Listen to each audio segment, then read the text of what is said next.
lang ang pag-ibig? Bakit?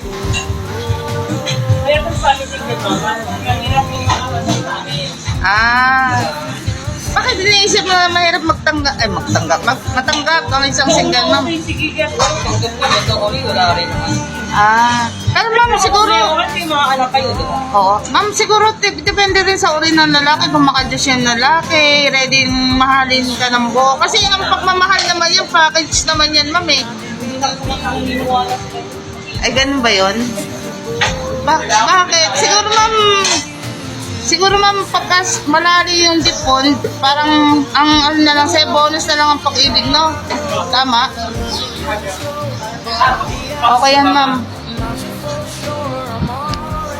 Kaya mo, ma'am, bibigyan ka ni Lloyd ng makakasama pagka okay na yung mga anak mo. Oo. Basta maayos lang siya, masaya na tayong mga magulang, no?